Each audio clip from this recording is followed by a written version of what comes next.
57th pick in the 2019 NFL Draft, the Jacksonville Jaguars select Josh Allen. The Houston Texans select Lonnie Johnson. Mike Edwards, DB. Benny Snell, where's he from? Kentucky. Following legends isn't easy. The Kentucky football team took a straightforward approach to it. Bring it. Just do you. Do your job. The Wildcats knew the talent they had. They knew the work they were putting in. They knew the culture that had been built. What no one foresaw was the adversity that would hit early in the 2019 season.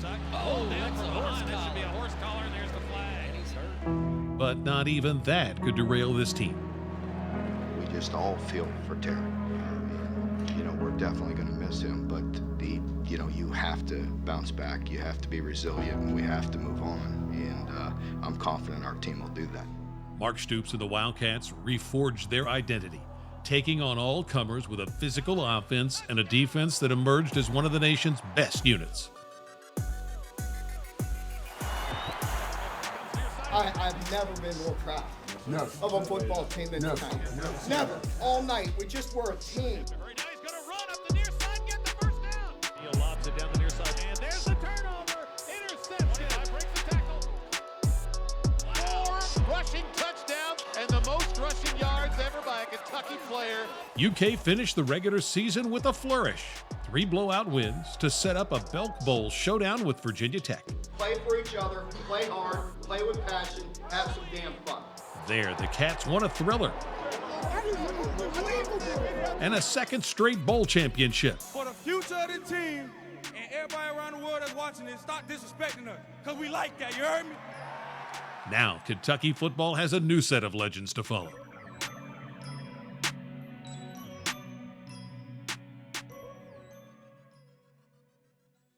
Welcome, Wildcat fans. This is Todd Lanham, Chair of the Greater Louisville UK Alumni Association, and it is my pleasure to welcome you to this year's annual UK Football Kickoff Luncheon. We wish we could all be together in person, but given continued safety concerns, this year's event will be brought to you virtually. I'd like to thank this year's event chair, Jeremy Jarvie, as well as the team at UK Alumni Office and UK Athletics for helping put this together. And now some thank yous. Our bronze sponsors, Bay Cook, Cantley and Neffinger Trial Attorneys, Brandeis Machinery, Community Trust Bank, Independence Bank, MCM CPAs and Advisors, Middleton Rutlinger, Rainbow Design Services, and Republic Bank. I'd also like to thank our annual partner, UK Healthcare, who appreciates you joining us today and would like to share this brief video. Some things can't be put on pause. Your checkups, your consults with specialists, your life-changing procedures.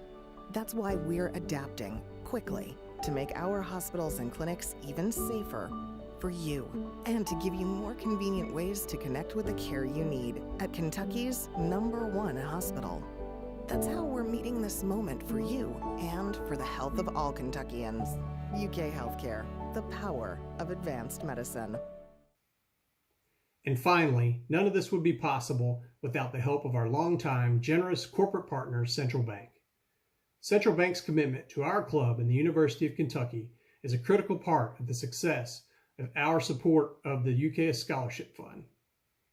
Without them, none of this would be possible. And now, please enjoy this brief video from Central Bank. When you're out recruiting, a phone call doesn't always cut it.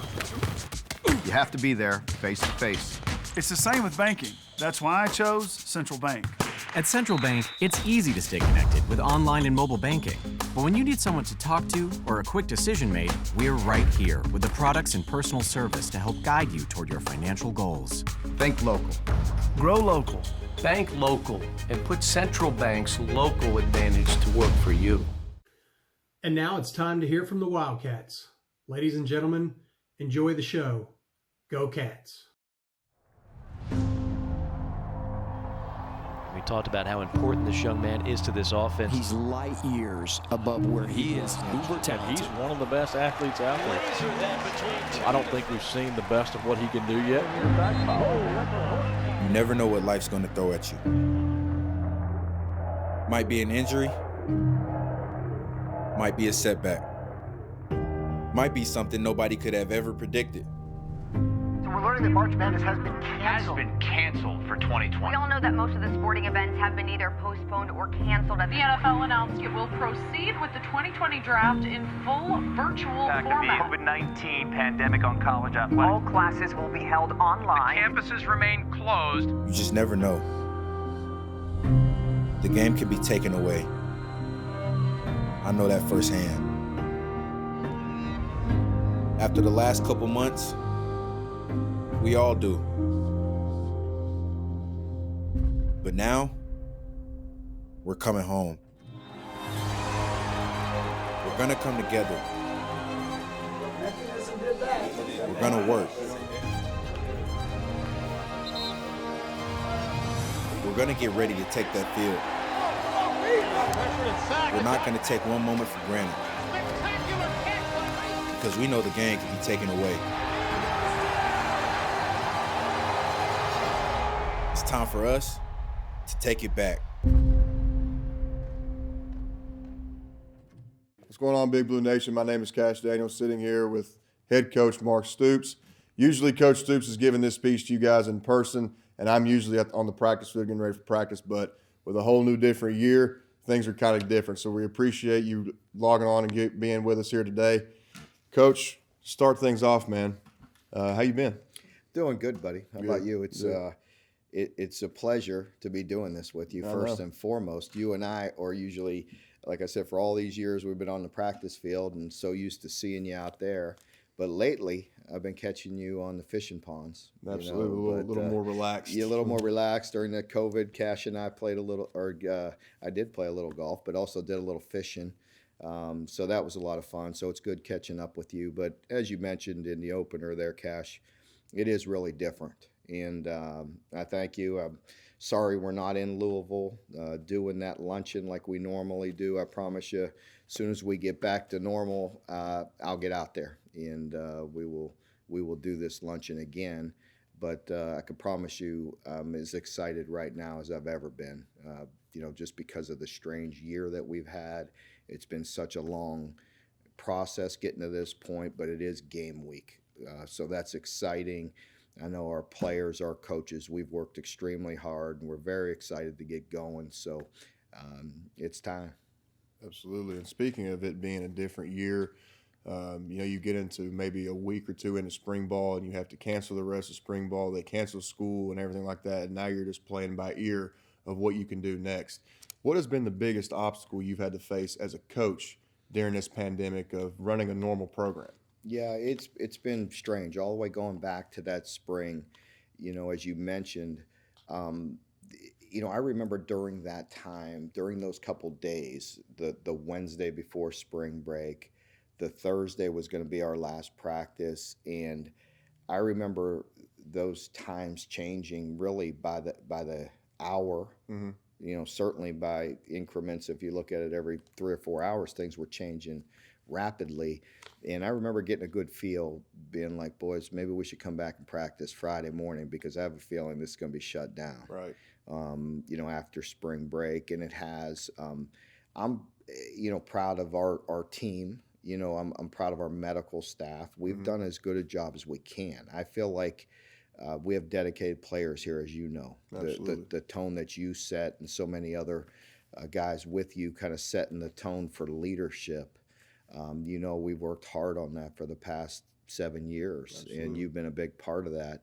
And I think that's paying dividends right now because these players are sacrificing. They want to play. They've worked too hard to not play games. And I think that's why our numbers have been low. I feel like our doctors and medical team have done a great job of keeping players safe. We've listened to the rules and try to abide by the rules as perfectly as we could. And, statistically, our numbers are low. I hope it stays that way, and I hope, obviously, we can get through the season and play these games. But it's been very strange. The biggest thing for me is the room we're in right now. As you know, Kash, we spend so much time in here. And I love, building that camaraderie with the team and looking at them eye to eye. I feel like that's how you get a pulse as you're looking at players as they're sitting here. By looking into their eyes, you get a good feel of the pulse of what's going on. Right. And we're not able to do that right now. You know, I'm constantly talking to our coaches, and we do it through Zoom. So I'm talking into a camera, and the players are all in their position room, and the coaches are telling me that that's still coming off very good. But I can't get the feedback, the body language, you know, and get around them. So I think to me that's been the most difficult, and it's the most strange piece of it, is not having that, you know, having 140 guys with eyes on you and sitting in here and kind of lecturing to them and kind of feeding that message each and every day. That's been hard for me. We're doing the best we can through virtual, but it's still a strange time. Not the same as, you know, actually being in there and seeing eye to eye and seeing face to face. Like I said, body language is definitely a big thing. Yeah. And so with no spring ball, with having to play everything by ear, hardly have any type of summer strength conditioning program. And I know that's just such a big deal. It seems like every year that college football players are somehow getting bigger, faster, and stronger, and you got two of the best coaches down that weight room, and Coach Ed and Coach Hill. Has the way that you evaluate practice or the players in that practice changed any due to less time in the meeting rooms, due to no spring ball, due to no summer workouts or abbreviated fall camp? Yeah, not too much, honestly. I feel like, you know, the guys did a great job. Like you said, Coach Hill and Coach Edmond, those guys do as good a job as anybody in the country. And they grabbed those guys individually. We did a very good job of keeping that weight room safe and sanitizing. It was a lot more work on them, our coaches, because they had to spread it out. They couldn't bring in big groups. So they basically personally trained everybody all summer and kept people safe. And so I greatly appreciate their work. Practice time, you know, I will say that's been a pleasant surprise. It's been fairly normal. Once we get on that field, even during these strange times, when we get on the field and we start our practice, that feels much like it did last year when you were out there. Just time to go. You know, the only difference is they can't read the bad words I'm saying. I have a mask on my body face. language, baby. It's all it is. That's right. So it's been good. Well, man, you know, when I talk to a lot of people and they ask me, you know, what was it like playing for Coach Stoops? You know, one of the first things that I tell them, you know, other than, you know, how great of a coach you are, you know, to us players and to, you know, our families and everything like that through recruitment and everything, but you really are, what I say, is a player's coach. And there's two different types of players coaches. There's players coaches that have no reign over their team. It's like Animal House in here, you know, and it seems like, you know, the head coach just has no self-discipline within his program whatsoever.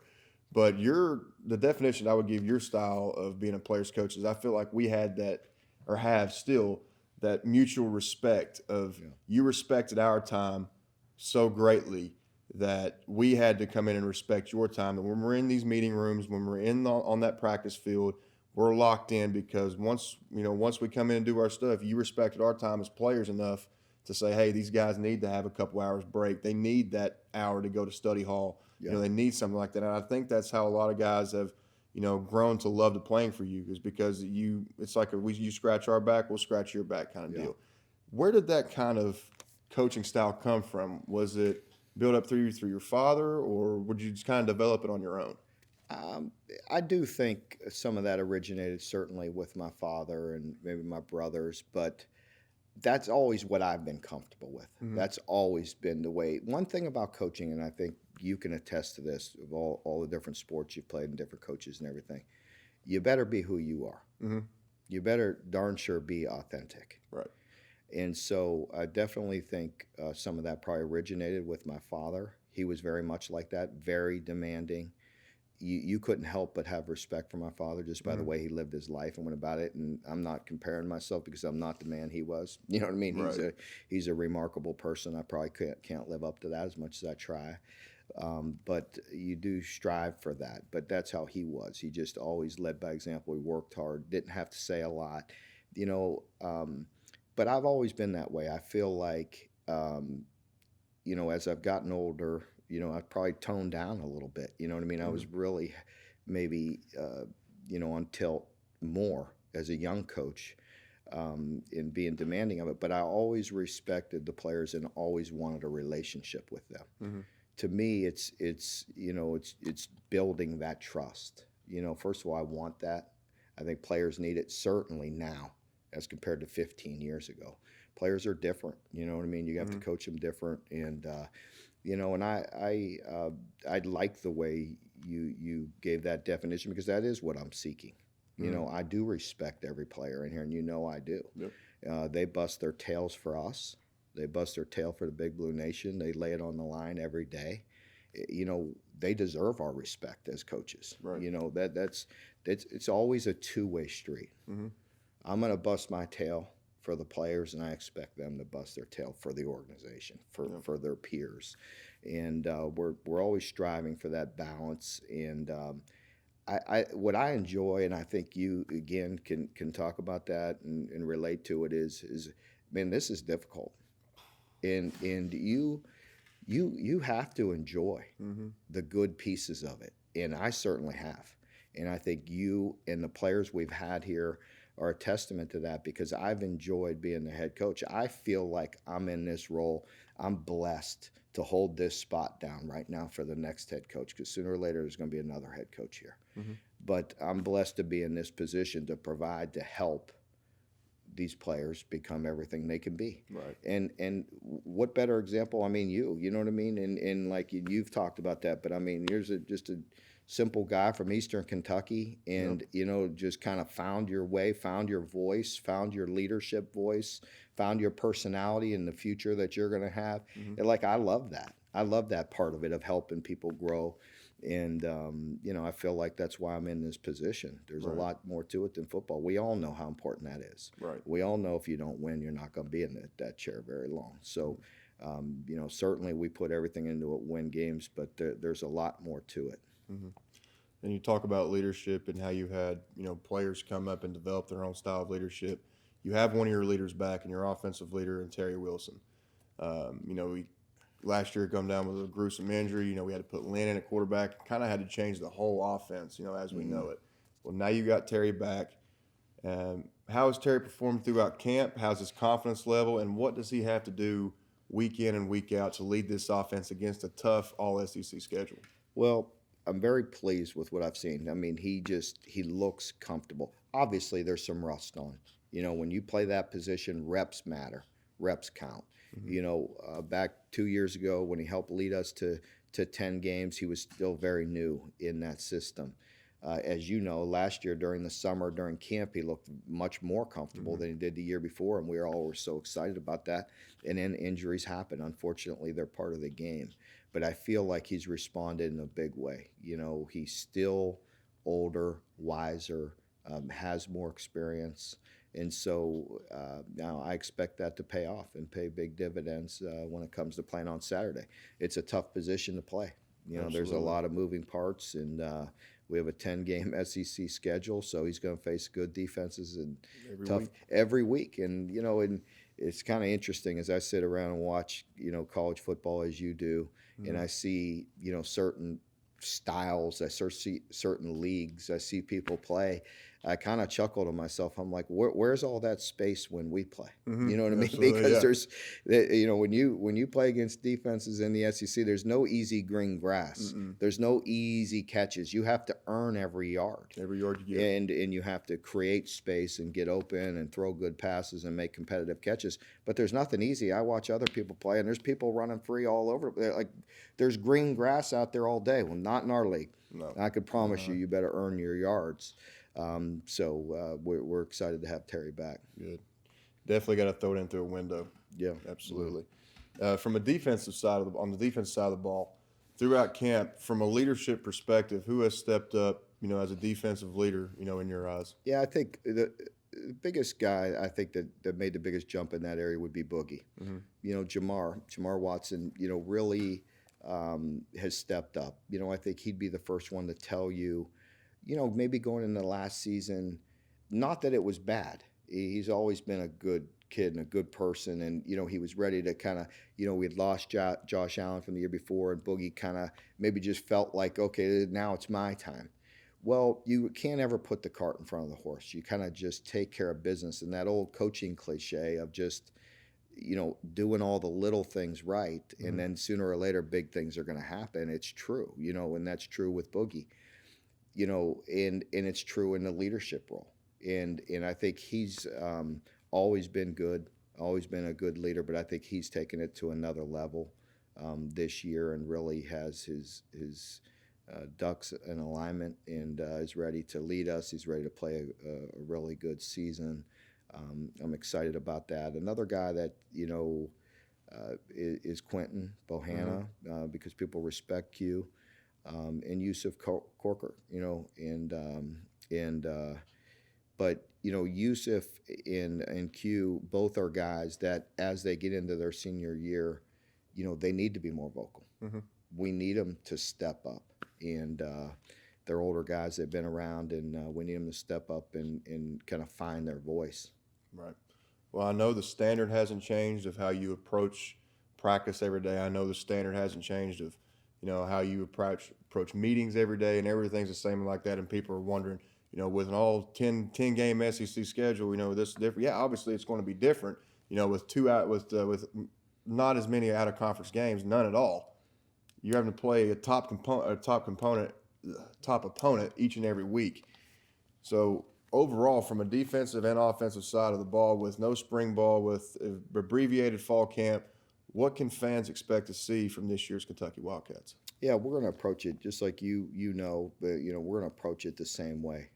It is what it is, and the schedule, will be challenging, but we're worried about us, as you know, and we're worried about getting in here and having great meetings and great preparation and going out there and getting better. One thing's for sure is those teams got to play us too. And, I can promise you we're in here busting our tails and getting better. And so we're looking forward to it. No doubt. Coach, it's been awesome sitting here talking to you, man. I appreciate you coming in. Yep. Best of luck to you, and we'll catch up with each other on the pond sometime soon. Sounds good. Thanks, Kash. Sir.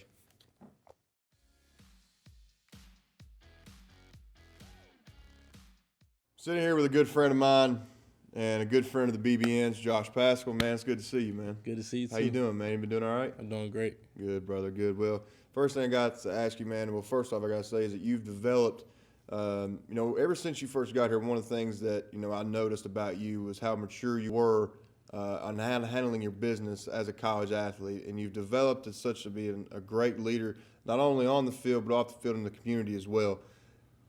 What has transpired for you to ultimately develop as this leader? Like, where did this come from, and how have you just picked up and ran with it?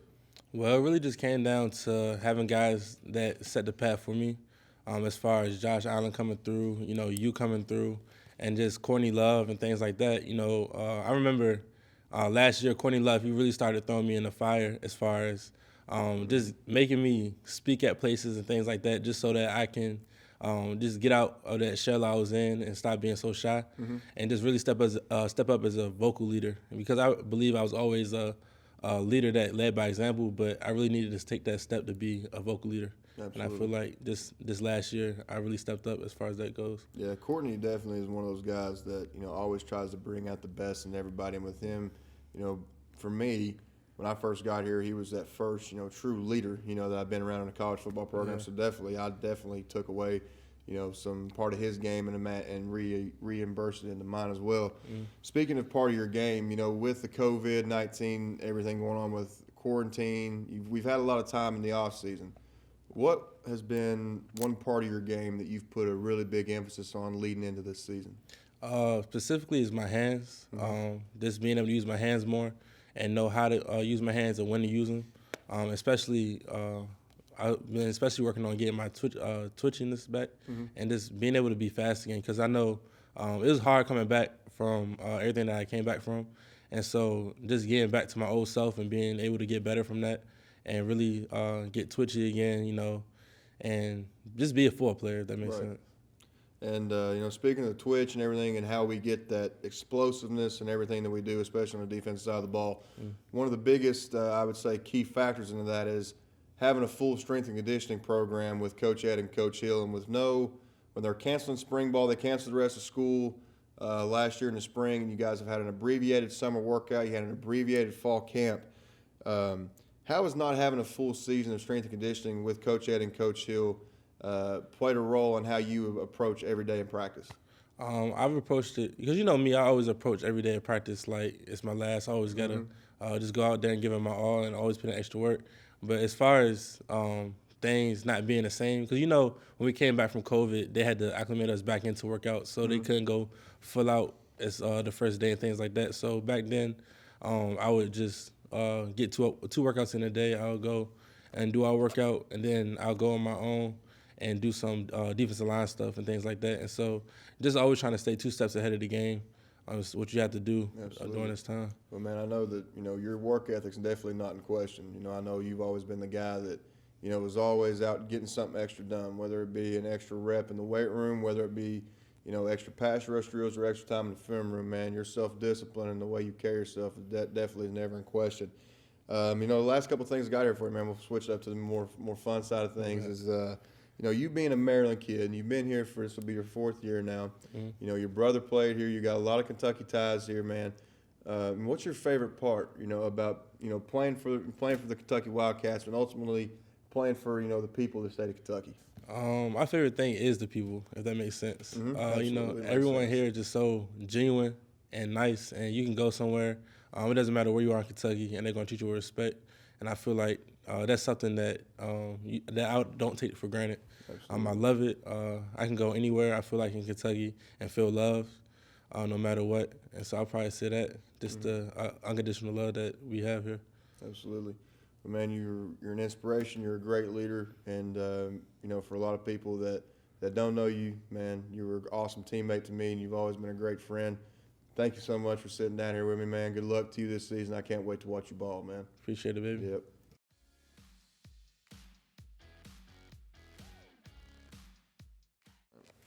What's going on, Big Blue Nation? We are back. We are sitting here with all SEC tackle and a good friend of mine, Landon Young.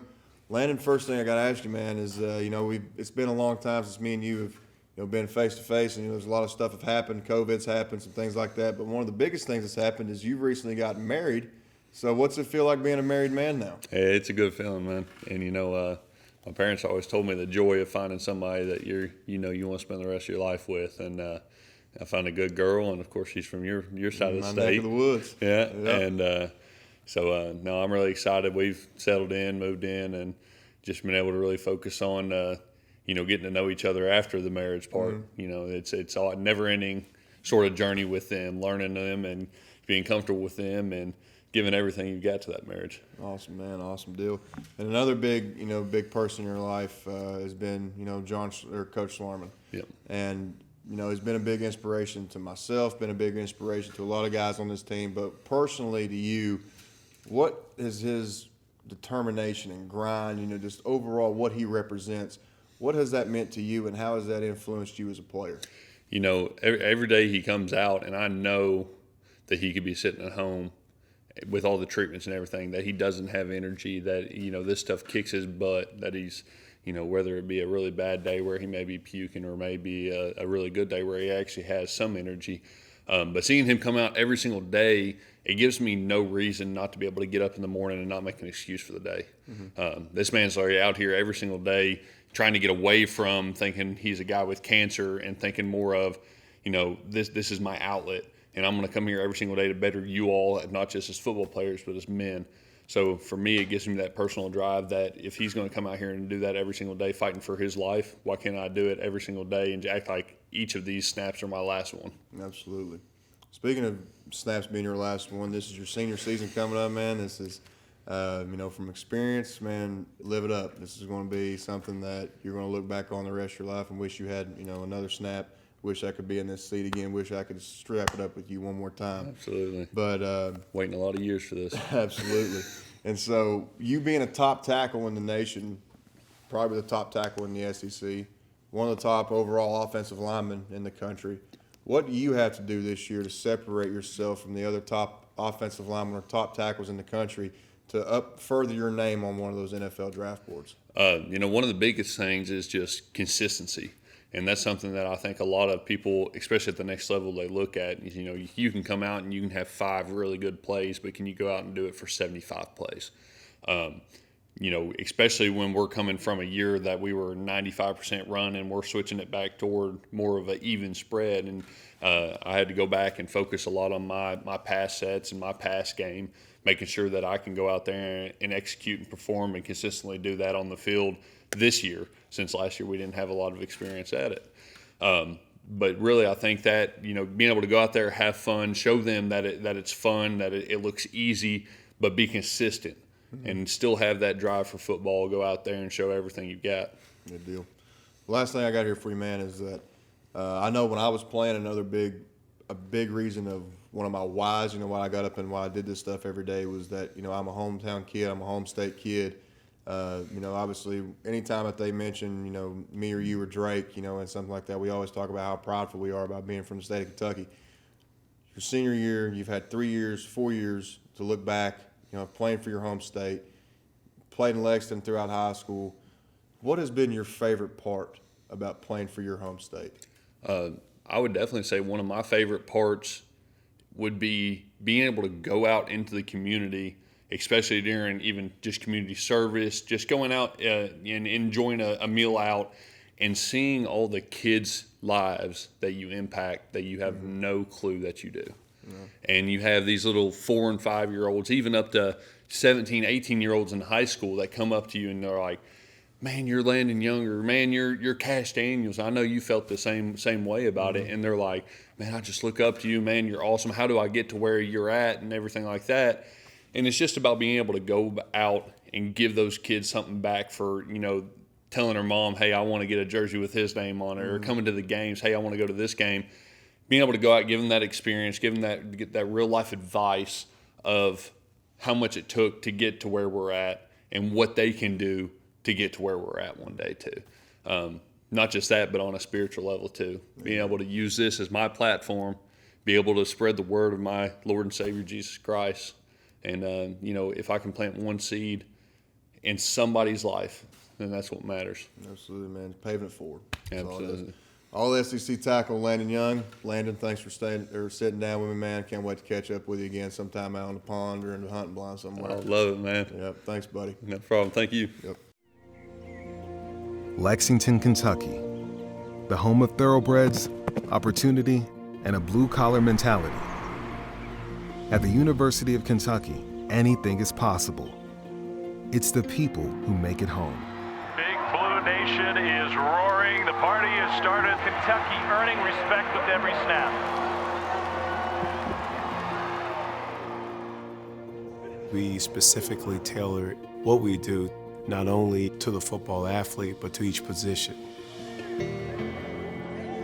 We build a foundation in 3 to 4 years of training that wherever you go, all you're going to do is fine-tune the aspects of your training that we've, brought you through over the course of your career here.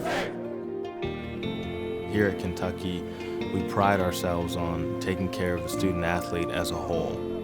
We want to help take care of their bodies and their minds to get them to where they want to be in life. Our program's very individualized in terms of finding a specific plan for each individual athlete so that they can find academic success. We have a 24/7 fueling zone here available to the athletes. It's always fully stocked with fresh foods. If you do the work on the field, our group of communicators, marketing, PR people, video people, photographers, all of us together, we're going to figure out a way to make sure that you become the best player you can be off the field. What we strive to do is just build men of, competence, character, and guys who are going to be ready for consequence. Being able to serve a purpose, not just being a football player, it makes me more cognizant of my decisions, of anything that I do. You are building a brand that is worth something. Find somebody you can relate to. Find somebody that's speaking life into you. I seen the vision that Coach Stoops had, and I wanted to be a part of that vision. Respect I have for that man as a person, as a coach, and as just a human being. He's just awesome to be around. You got to get We look at it as a whole person development. How specifically will you alter your habits to help you overcome deficiencies? The opportunity is yours. On the field, in the community, in the classroom. When people ask why Kentucky, we say, why not?